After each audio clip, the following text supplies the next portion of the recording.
You okay? Okay. We all know that art is not truth. Art is a lie that makes us realize truth, at least the truth that is given us to understand. The artist must know the manner whereby to convince others of the truthfulness of his lies. Pablo Picasso. As an artist and a puppeteer, you should first know that I am a liar in the sense of this quote. My job is to get you to believe that the object I'm manipulating has life and is part of a story. Maybe your story. I've been asked why I'm so passionate about puppets. I would rephrase the question, since my passion is actually about storytelling. My attraction to puppets is quite practical and based entirely on what they can achieve as a tool for the storyteller. I should explain here what I think a puppet is. The word is derived from the Latin root pupa, doll, a child's toy. It's a crude catch-all that covers all manner of constructions and contrivances, which when manipulated, operated, puppeteered, represents something of a character that enhances for you, the audience, the visual aspects of a story's telling. So I've been various things over the course of my career. Sometimes 4 legs, sometimes 2. And I would extend this definition to include computer graphic characters in our time, which are virtually manipulated. Green was never my color.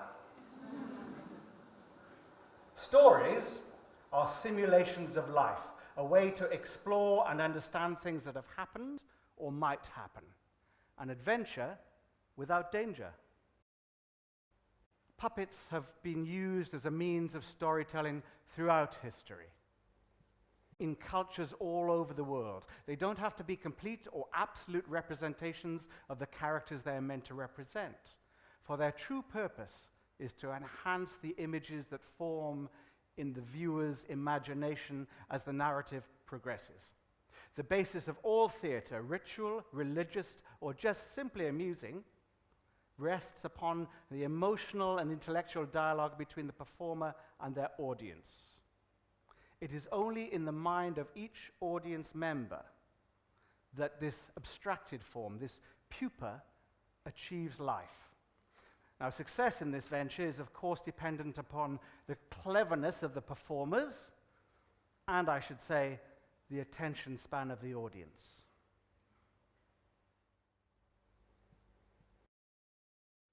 Man still bears in his bodily frame the indelible stamp of his lowly origin. Charles Darwin, The Descent of Man. We are very much the animals we descended from, and puppetry exploits our instinctual need to sense and interpret movement.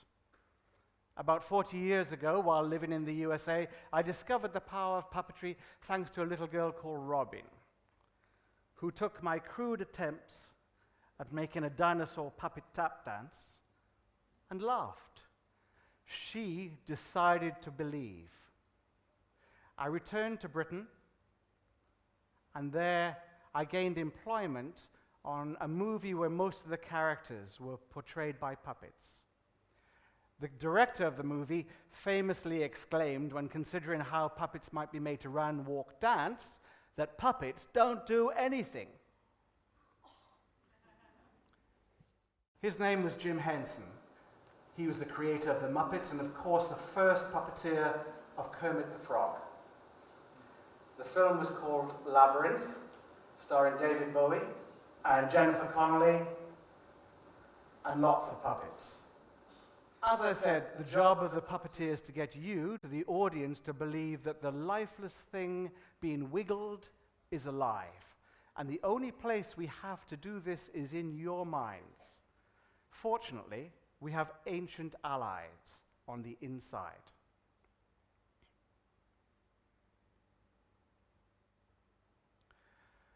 Often called the crocodile brain, this ancient part of the brainstem is permanently on the lookout for lifelike movement.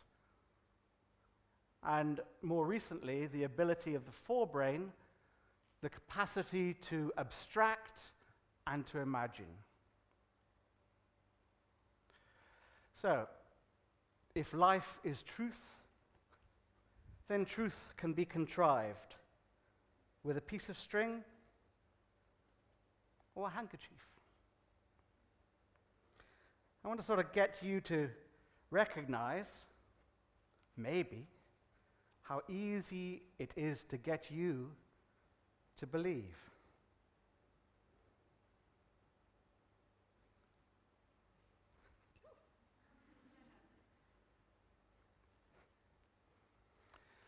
Here's a little exercise for your minds. I want you to close your eyes and imagine you are moving through your day to day and you hear a rustling in the bushes. You become aware. A twig snaps. A glimpse of orange. A stripe. An eye. Now, do you decide better leave and quickly? Or do you just wait and let the saber-toothed cat jump out and eat your liver?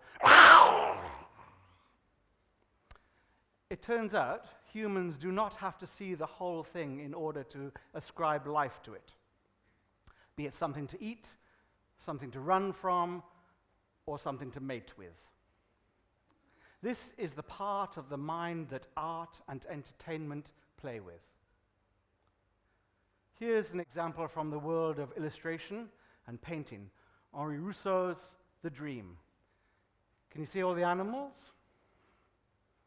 And from sculpture, this example is called the Venus of Lespoug, carved from tusk ivory 24,000 years ago. It is said that when Picasso first saw it, he exclaimed, "We have invented nothing new."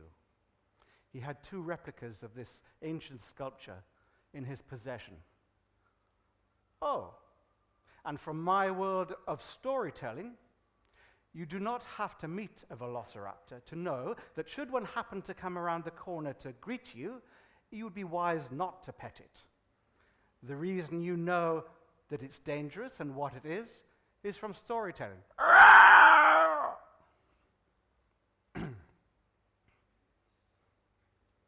I am a brother to dragons and a companion to owls. Book of Job, chapter 30, verse 29.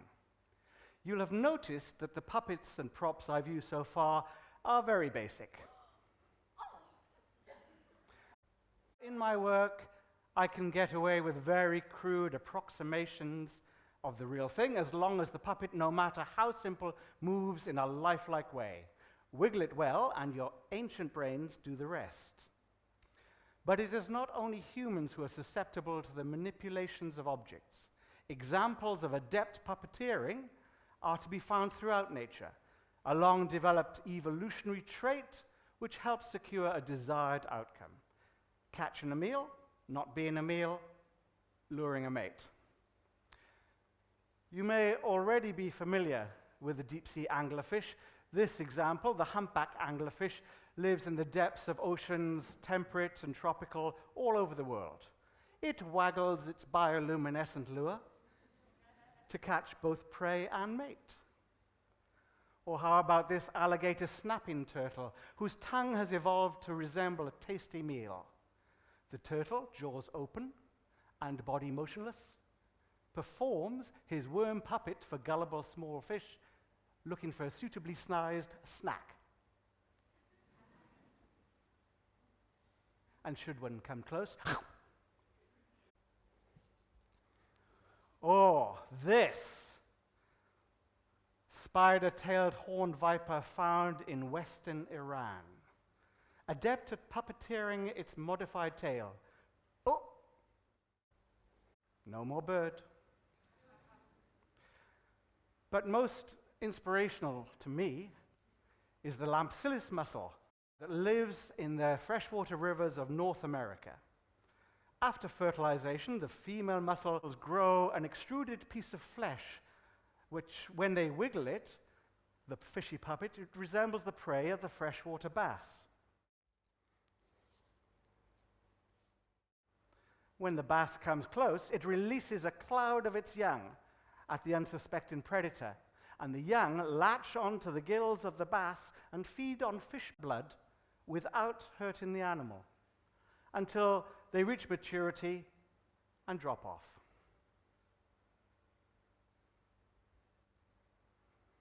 Myths are things which never happened but always are. Sallustius, 4th century of the modern era.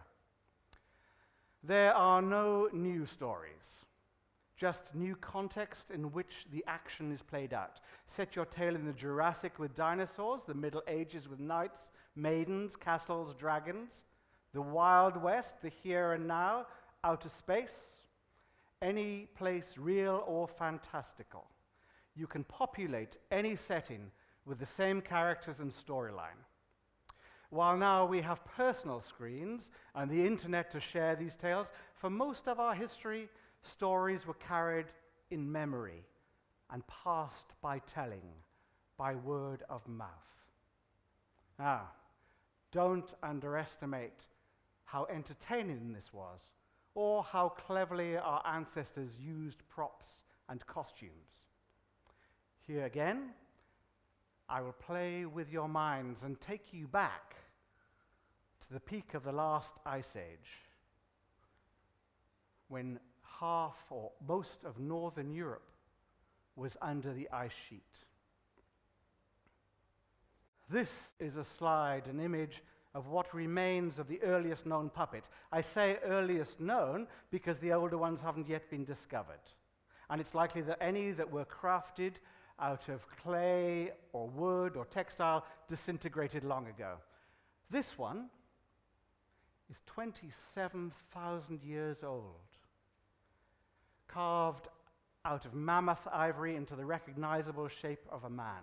It was discovered along with other grave goods at a site called Dolní Věstonice in Moravia, near the modern Czech city of Brno.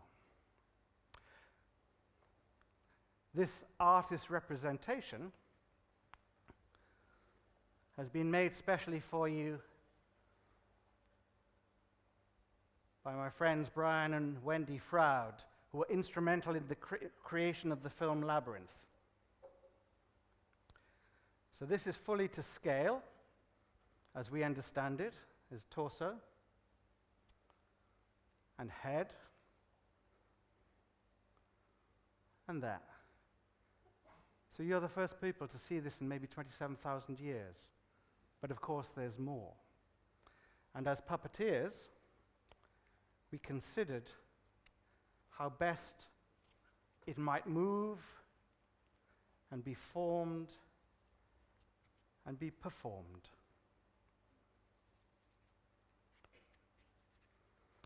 Here it is as we imagine it complete, 27,000 years ago.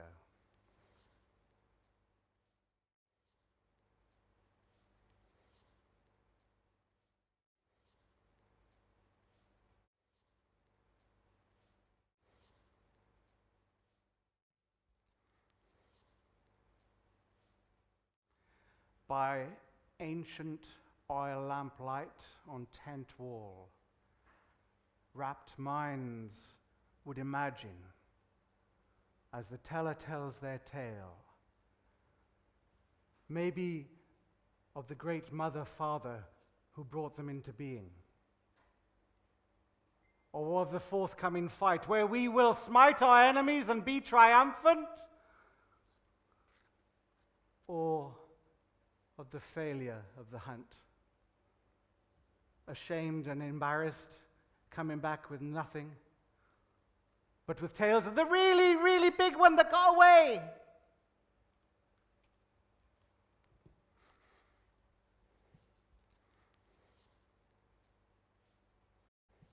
All cultures have such stories. And to teach them, it helps to have forms that can represent the protagonists, puppets. I strive to develop a dialogue between the performer and the audience, certain that it is in the mind of each audience member that the magic of transformation takes place. The past is captured by memory. Memory is past in story. Story is the key to understanding the present, and with imagination gives us the power to tell the future. As a storyteller, I invite you to suspend your disbelief and come with me while I use whatever effects or tools I think best suited to assist your dream journey so that my lies can become real.